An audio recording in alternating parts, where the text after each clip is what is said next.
ఎవరన్నారు?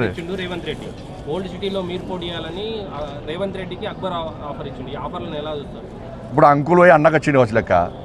ఇంతకుముందు కేసీఆర్కి అంకుల్ అంకుల్ అని వేడు కదా, ఇప్పుడు అన్నదమ్ముడ సంబంధం వచ్చింది. ఇప్పుడు మొదటిదానికి ఏమన్నారు వీళ్ళు ఎంఏ పాటలు, వాళ్ళు గోడ మీద పిల్లలు, ఇటు పడితే ఇటు దుంకుతారు, ఇటు పడితే ఇటు. అధికారంలో ఇవ్వాలి ఉంటే వాళ్ళకి కొమ్మగాస్తారు. మొదటిదాకా కేసీఆర్ అంకుల్ చాలా మంచోడు, ఇంద్రుడు చంద్రుడు అనే.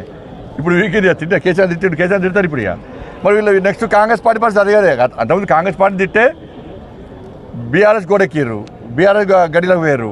ఇప్పుడు మళ్ళీ బీఆర్ఎస్ గవర్నమెంట్ లేదు కదా, మళ్ళీ కాంగ్రెస్ గవర్నమెంట్ కదా. మరి అప్పుడు అక్బరుద్దీన్ వచ్చి ఏమనాలి? ఎస్, నా ఓల్డ్ సిటీని న్యూ సిటీగా మారుస్తా అంటే నేను దేనికైనా సిద్ధం అనాలి అన్నాడు. నా హాస్పిటల్ బాగా నడవాలి, నా వ్యాపారాలు మంచిగా జరగాలి, నేను చేసే కబ్జాలు బాగుండాలి, ఊర్స్లో కూడా ట్యాక్సులు కట్టద్దు, ట్యాక్సులు కట్టే ఆఫీసర్లు వస్తే కొట్టాలి, కొట్టిన ఎవరు కేసు పెట్టద్దు. 15 నిమిషాలు సమయం ఇస్తే హిందువులను నరికి చంపుతా అన్నటువంటి వ్యక్తిని తీసుకొచ్చి కొడంగల్లో పోటీ చేయిస్తా అంటే గెలుపు మీద అనేది చాలా దమ్ముంటే ఏమని చెప్పు. మేము అందరం కూర్చొని నిర్ణయించుకొని, మా పార్టీని నిర్ణయించుకొని కొడంగల్లో గిట్లా అక్బరుద్దీన్ వేసి పోటీ చేస్తే డిపాజిట్ రాకుండా చేసే బాధ్యత మాది. ఖతర్నాక్ అభ్యర్థులు నిలబడతాం మేము. ఒక్కొక్క యువకుడు ఒక్కొక్క ఇంటికి ఇన్ఛార్జ్గా వస్తాడు. మేము స్వచ్ఛందంగా వచ్చే పరిస్థితి తెలంగాణ రాష్ట్రంలో.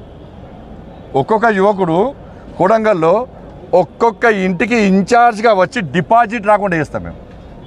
అంత చాతకంలో అయింది మేము. అంటే వాళ్ళు పంచుకుంటే అయిపోతుంది ఏంది. ఇలా కాంగ్రెస్ పార్టీ ప్రభుత్వం ఏం చేయాలి? అంతకుముందు ఓవైసీ అక్బరుద్దీన్ చేసిన వ్యాఖ్యలు వాస్తవము మీడియా కూడా చూపెట్టింది. ఆ కేసును ఆధారాలు సమర్పించకుండా బీఆర్ఎస్ పార్టీ కేసును నిర్వహణ చేసింది, కాంగ్రెస్ పార్టీ నిర్వహించింది. మరి వాళ్ళు ఏం చేయాలి? ఎందుకు మాట్లాడినావు నువ్వు? 10 నిమిషాలు సమయం ఇస్తే నడిచేస్తా అని చెప్పి ఇంకోసారి మాట్లాడితే బిడ్డ ఖబర్దార్ అని అసెంబ్లీ వేదికకు వార్నింగ్ ఇవ్వాలి. అంటే మీరు మాట్లాడడం మేము పట్టించుకోమన్నట.